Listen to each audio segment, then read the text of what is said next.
오늘 우리에게 허락해 주신 말씀은 사도행전 8장 14절에서 17절까지입니다.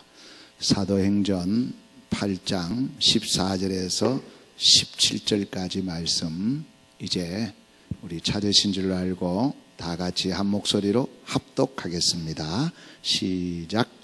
예루살렘에 있는 사도들이 사마리아와도 하나님의 말씀을 받았다 함을 듣고 베드로와 요한을 보내매 그들이 내려가서 그들을 위하여 성령 받기를 기도하니 이는 아직 한 사람에게도 성령 내리신 일이 없고 오직 주 예수의 이름으로 세례만 받을 뿐이더라. 이에 두 사도가 그들에게 안수함에 성령을 받는지라. 아멘. 오늘 또 새벽부터 저녁까지 아주 피곤하신데 이렇게 하나님 앞에 나와서 예배하고 또 말씀 듣고 찬양하는 것, 우리 하나님께서 기뻐 받으실 줄로 믿습니다. 참 힘든 가운데 오늘 여기까지 오셨으니까 우리가 정신을 바짝 차리고 말씀에 집중해서 오늘 성령님을 통해서 들려지는 하나님의 세미한 음성이 들려지기를 주의 이름으로 축원합니다. 먼저 지난주에 드렸던 말씀을 한번 정리하고 넘어가겠습니다. 지난번에는 사마리아 성에 아주 유력한 분이지요, 시몬이라는 사람이 있습니다. 이 마술사 시몬입니다. 이 시몬이 회개하고 돌아오는 그 내용을 말씀을 드렸죠. 사마리아 성에 이 시몬이라는 분 아주 대단한 분입니다. 마술사인데 이분이 이제 회개하고 주님께로 돌아오는 그런 내용을 말씀드리면서 첫 번째 드린 말씀이 사마리아인들이 이 시몬이 그 행하는 마술과 속임수에 놀랐다 그랬죠. 굉장히 어떤 굉장한 능력을 행하니까 깜짝 놀란 거예요. 이 사마리아인들이 놀랐습니다. 이 시몬의 그 기적을 행하고 또 속이고 마술하는 그걸 보고 굉장히 놀랐던 겁니다. 그 다음에 두 번째 드리는 말씀은 사마리아인을 놀라게 했던 이 시몬이 빌립이 전하는 말씀과 그의 표적을 보고 그 행하는 능력을 보고 더 놀라게 되는 거예요. 자, 시몬이 사마리아인을 놀라게 했던 사람인데 이번에는 시몬이 빌립이 복음 전하는 그 표적을 보고 놀라는 거예요. 놀라는 겁니다. 자, 세 번째입니다. 세 번째는 다시 사마리아인이 놀라는 겁니다. 사마리아인이 놀라는데 이 사마리아인들이 누굴 보고 놀라느냐? 사마리아인들이 처음에 시몬이 행하는 마술과 기적을 보고 놀랐죠. 근데 이제는 이 시몬이 모든 것을 버리고 빌립을 따르는 그 모습을 보고 놀라게 되는 거예요. 놀라지 않겠어요? 이 시몬은 뭐 명예와 돈과 권력과 이 모든 것을 한 손에 쥐고 있었는데 예수를 만난 후에 그거 다 놓아버립니다. 놓아버릴 뿐 아니라 빌립을 따라다니는 거예요. 완전히 변화되는 이 시몬을 보고 이 사마리아인들이 크게 놀랐다 하는 그 말씀을 이제 그 말씀까지 드렸습니다.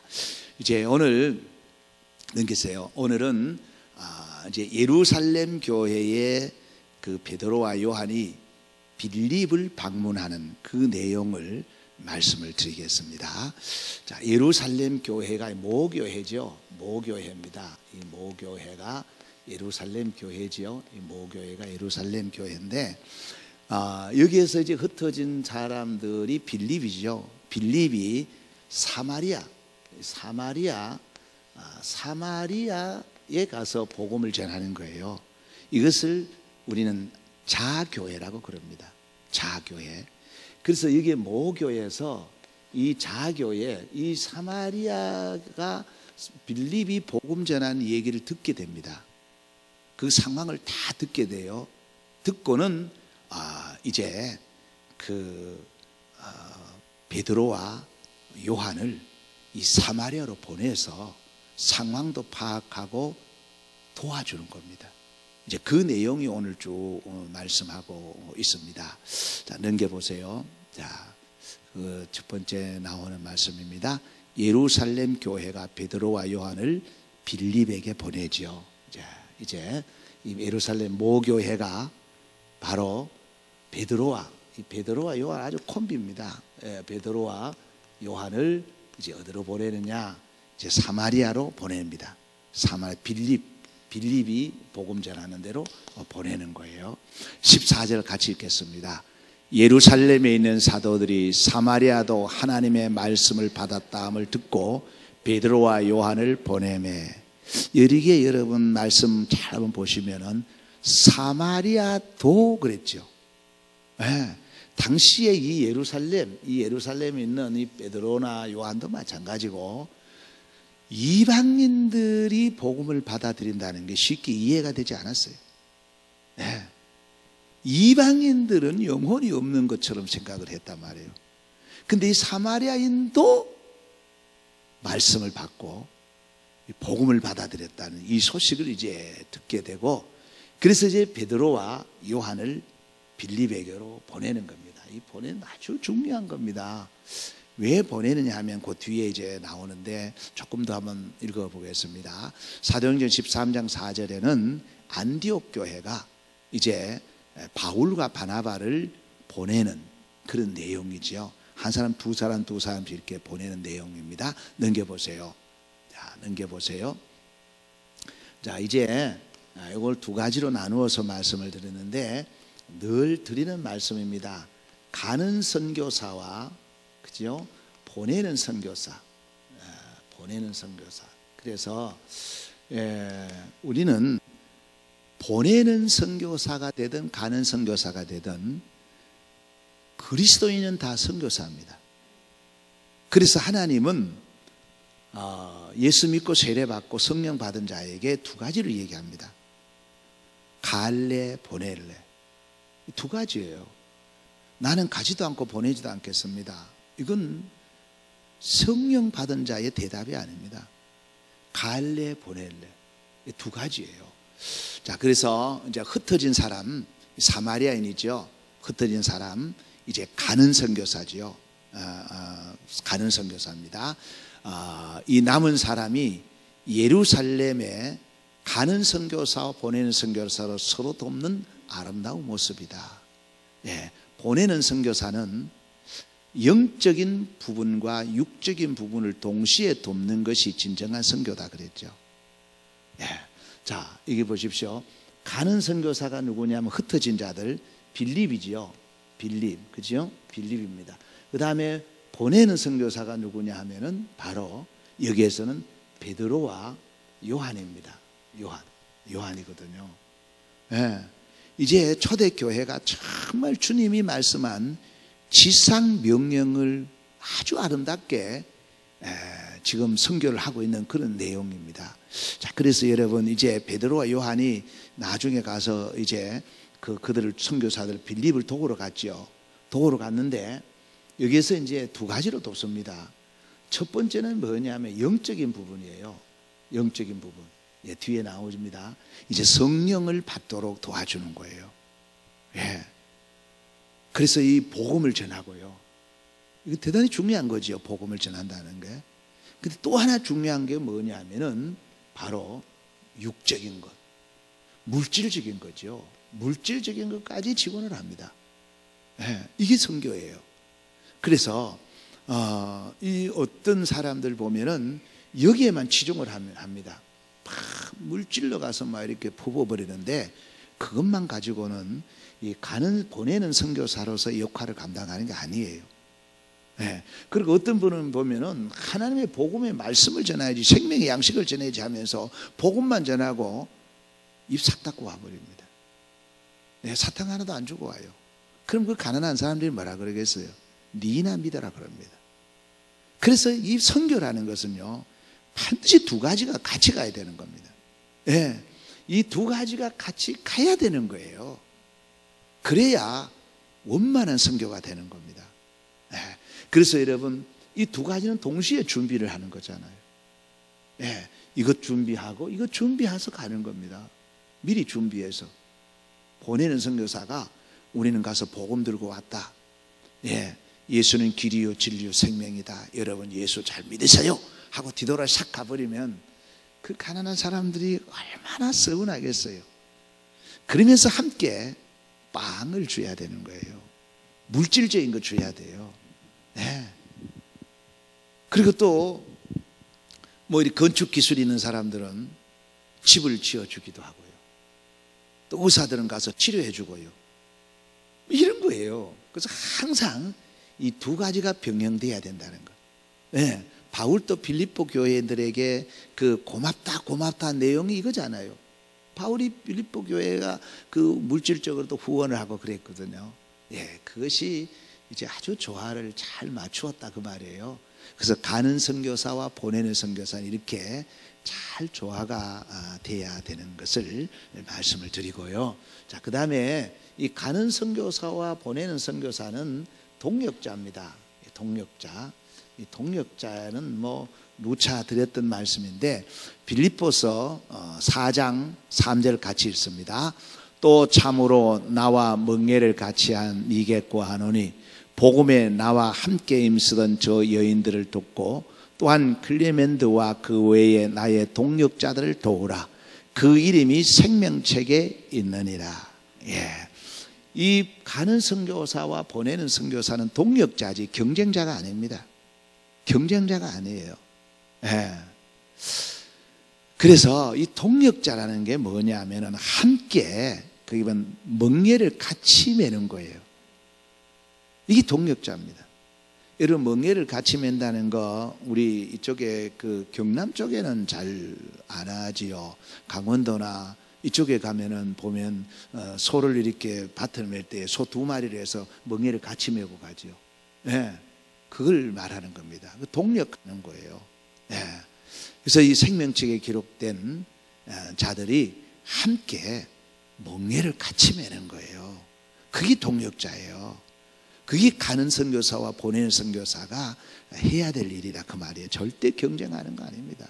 어떤 분은 뭐 선한 경쟁을 한다 그러던데 하여튼 동역은 멍에를 같이 매는 거다. 예. 그 다음 한번 넘겨보세요. 디모데후서 1장 8절 같이 있습니다. 그러므로 너는 내가 우리 주를 증언함과 또는 주를 위하여 갇힌 자 된 나를 부끄러워하지 말고 오직 하나님의 능력을 따라 복음과 함께 고난을 받으라. 예. 복음과 함께 고난을 받는 자가 동역자입니다. 예. 여기에 가 있는 사람도 가는 선교사도 복음과 함께 고난 중에 있잖아요. 예. 여러분 많은 분들이 지금 철수했는데 그래도 가장 많이 남아있는 사람이 선교사라 그랬죠. 전 세계 흩어져 있는 선교사들이 대부분은 남아있습니다. 그 사람들도 가족이 있고 위험성이 있는 거예요. 한국으로 왜 오고 싶지 않겠어요? 그래서 이 복음과 함께 고난을 받고 있는 거예요. 그래 보내는 사도 마찬가지라는 겁니다. 마찬가지. 네. 그래서 복음과 함께 고난을 받는 자가 동역자입니다. 아시겠죠? 근데 그 다음 아주 중요한 게 또 나옵니다. 이것 안 되면 또 안 되는 거예요. 예, 디모데후서 2장 3절 같이 있습니다. 너는 그리스도 예수의 좋은 병사로 나와 함께 고난을 받아라. 이게 동역자예요. 예. 동역자가 뭐냐? 정말 이 가는 선교사가 정말 힘들어할 때에 그 사람을 위해서 그 사람과 같이 고난을 받는 거예요. 그게 동역자예요. 예. 여러분 뭐 교회도 마찬가지입니다. 뭐 기관이나 선교회도 마찬가지예요. 그 각 기관의 기관장이 굉장히 어려움을 당하고 있을 때에 같이 고난 받는 거예요. 그게 동역자입니다. 나는 복음과 함께 고난 받으면 되고 하나님 앞에 그지만 그것 아니에요. 그래서 항상 동역자라는 것은 이 복음과 함께 나와 함께입니다. 아시겠죠? 이게 동력자예요. 네. 그래서 예수님께서는 뭐라 그랬습니까? 십자가를 지고 나를 따라오라 그러면서 동시에 하신 말씀이 우는 자와 함께 울어라. 웃는 자와 같이 웃으라 그랬어요. 이게 동력자라는 거예요. 그래서 지금 바울이 아주 중요한 말을 하잖아요. 나와 함께 고난을 받아라. 네. 이 아들 디모데에게 이 말씀을 하는 것은 굉장히 중요한 의미가 있는 거예요. 특히 우리 불교나 또 뭐 천주교나 이런 종교하고 우리가 다른 게 뭐냐면 우리 기독교는 유일신관이잖아요. 그래서 자칫 잘못하면은 아주 편협된 신앙을 가지고 외고수적인 신앙을 가지고 하나님 그럽니다. 그러면서 주위 사람들은 돌보지 않아요. 내가 하나님 앞에 뭐 다른 사람이 어떻게 되든 이건 동력자가 아니라 그 말이에요. 아시겠죠? 자, 그래서 로마서 15장 20절을 보십시오. 바울은 절대 함께 일하는 사람들을 동력자라고 생각했지 경쟁자라고 생각하지 않았어요. 그래서 로마서 15장 20절 같이 읽습니다. 또 내가 그리스도의 이름을 부르는 곳에는 복음을 전하지 않기를 힘썼노니 이는 남의 터 위에 건축하지 아니하려 함이라. 무슨 말씀인지 아시지요? 예, 뭐 남의 교인이나 빼오려고 그러고 또 이미 2층에 교회가 있는데 또 뭐 3층에 또 교회를 세우고 이건 경쟁자지요. 근데 바울은 그런 주한 짓은 안 한다 그 말이에요. 왜? 동력자니까. 그 말씀이 바로 이 15장 20절에 있는 말씀입니다. 아주 아름다운 동력에서 이제 복음이 전파가 되는 겁니다. 자, 그 다음에 두 번째, 여러분 사마리아인에게도 성령이 임합니다. 사마리아 아주 이 당시로서는 뭐 굉장한 일입니다. 사마리아인에게도 성령을 임합니다. 성령을 받게 돼요. 성령을. 자, 그래서 베드로와 요한이 가기 전에는 이들은 예수님을 믿고 참 묘한 말이 지금 나오는데 16절 읽고 말씀드립시다. 같이 읽으십시다. 이는 아직 한 사람에게도 성령 내리신 일이 없고 오직 주 예수 이름으로 세례만 받을 뿐이더라. 여러 가지 해석을 하는데 이는 무리만 그리스도인이라고도 해석하기도 합니다만은 어쨌든 이들은 세례를 받고 예수님을 영접했어요. 근데 성령은 받지 않았다. 그래서 이 성령 충만, 성령 은사 이런 쪽으로 이해가 되는 겁니다.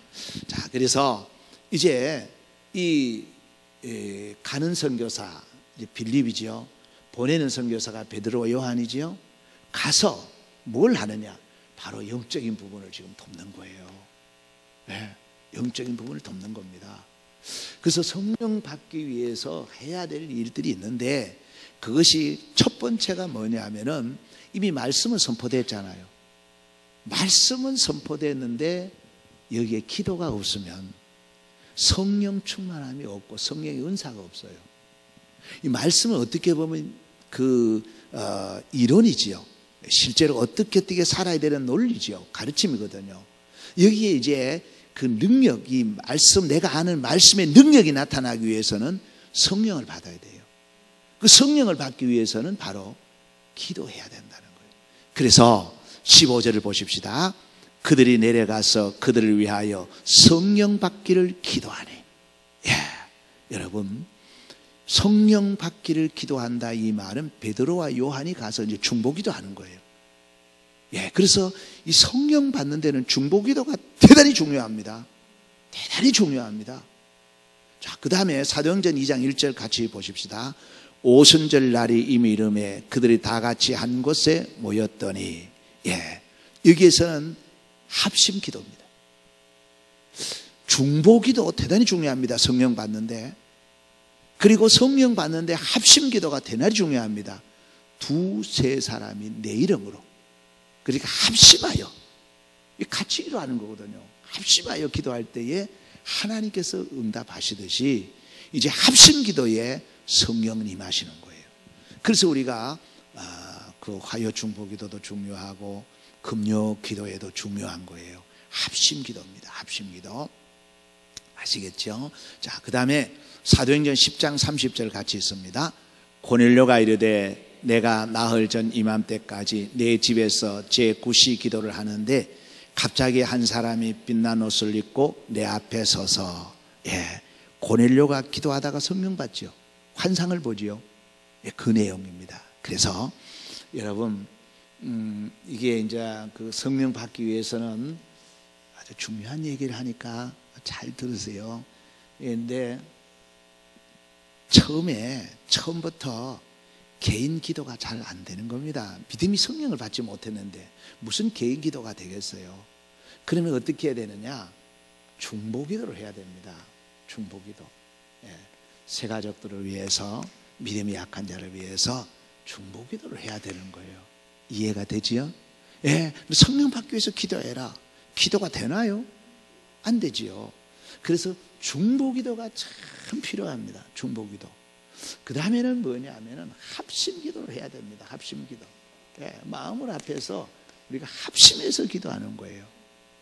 그리고 개인 기도죠. 이제 개인 기도는 뭐 이게 순서가 꼭 그런 건 아니에요. 아닌데 성령 받기 위해서 기도해야 되는데 기도는 바로 이 세 가지를 한다는 거예요. 중보기도, 합심기도, 개인기도. 아시겠죠? 이렇게 했을 때 이제 성령이 임하는 거예요. 그래서 사마리아인들이 성령을 받게 되는 겁니다. 성령을 받게 되는 거예요. 자, 그 다음에 두 번째입니다. 두 번째로 아주 중요한 말씀이 나오는데 이제 성령 받기를 안수를 합니다. 안수.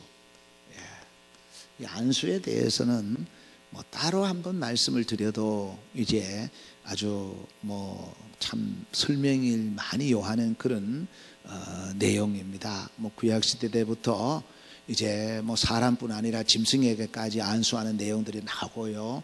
그 다음에 직분자를 세울 때도 안수가 나오고요. 뭐 귀신을 내쫓을 때도 그렇고요. 병을 고칠 때도 그렇고요. 이 안수가 많이 있는데 오늘 이게 안수는 성령 받기를 안수한 겁니다. 성령 받기를. 17절 같이 읽습니다. 이에 두 사도가 그들에게 안수하며 성령을 받는지라. 이 두 사도가 누구예요? 베드로와 요한이. 그게 사마리아인들, 이제 예수를 믿고 세례를 받은 자들이 아직 성령을 받지 못하니까 그 위에 손을 얹고 안수하니까 그들이 성령을 받았다, 그 말이에요. 자, 이런 내용들이, 성령을 받는 내용들이 여러 군데 나오는데 여러분 뭐 스스로가 성령 받는 경우도 있지만은 다 누군가의 기도가 있습니다. 누군가의 기도. 사도행전 9장 17절 같이 읽습니다. 아나니아가 떠나 그 집에 들어가서 그에게 안수하여 이르되 형제 사울아, 주 곧 네가 오는 길에서 나타나셨던 예수께서 나를 보내어 너로 다시 보게 하시고 성령으로 충만하게 하신다 하니. 이 사울이, 바울이죠. 사울이 다메섹으로 가다가 빛을 보고 눈이 멀어버렸죠. 그때에 이제 아나니아를 보내서 안수하게 합니다. 안수하게 해요. 그래서 아나니아가 그 머리 위에 손을 얹고 안수했더니 그 사울의 눈에 비늘이 떨어졌잖아요. 그러면서 이제 영육의 눈이 열려서 사울이 바울이 된 거예요. 안수는 대단히 중요한 겁니다. 자, 그러면 여러분 이게 사도행전 19장 6절 한 번 더 읽으십시다. 같이 읽으십시다. 바울이 그들에게 안수하며 성령이 그들에게 임하심으로 방언도 하고 예언도 하니. 이는 에베소 지역에서 바울이 사역할 때 내용입니다. 에베소 아주 유명한 곳이죠. 여러분 기회가 있으면 참 에베소를 한번 다녀왔으면 참 좋을 것 같아요. 성경에 에베소에 대해서 많이 나오죠.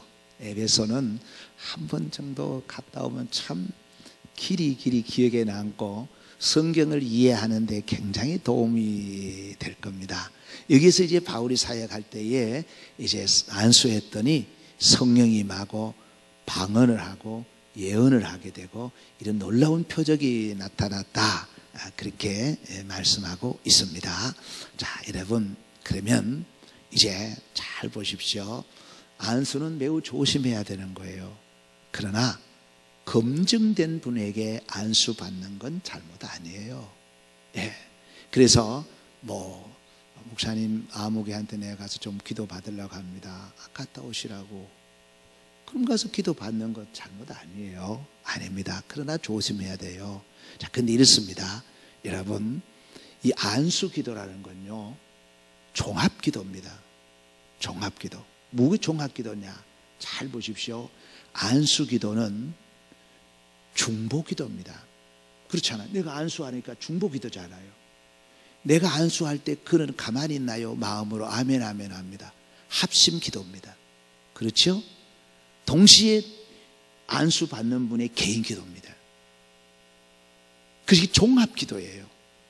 그래서 일방적으로 해서 역사가 나타나는 거 아닙니다. 이 안수는 앞에서 말씀드린 대로 나오죠. 이게 중보 기도, 합심 기도. 내가 너를 위해서 쭉 기도하고, 우리 둘 합심해서 기도하고, 한 마음이 돼서 기도하고, 그리고 개인이 기도하는 거예요. 하나님 앞에. 자기는 머리만 대놓고 가만히 있는 게 아니잖아요. 간절한 심정이잖아요. 타는 심정이잖아요. 이렇게 해서 여기에 성령이 임하는 거예요. 그게 안수 기도예요. 안수 기도. 예. 자, 여기까지 하고 말씀을 마칩니다. 전체적인 내용을 말씀을 드렸는데, 이해가 잘 되리라고 봅니다.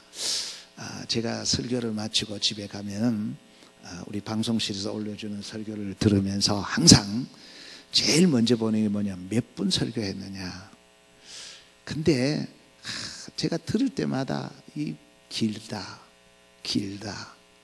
짧게 한다고 하면서도 항상 그 시간을 하더라고요. 오늘 또 한번 가봐야 되겠습니다만은, 자, 가는 선교사와 보내는 선교사로 서로 동력하라.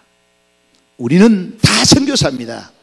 다 선교사예요. 가든 보내든 분명히 하나님이 말씀합니다. 성령 받으면 너 갈래 보낼래, 두 가지예요. 여기에 응답해야 되는 겁니다. 자, 그 다음에 성령 받기 위해서 기도하라. 어느 정도 사모하는 마음으로 기도해야 되느냐? 성령은 사모하는 자에게 임하지요. 잘 아는 말씀 시편 42편 1절 읽고 마치겠습니다. 하나님이여, 사슴이 시냇물을 찾기에 갈급함같이 내 영혼이 주를 찾기에 갈급하니이다. 아멘. 기도하겠습니다.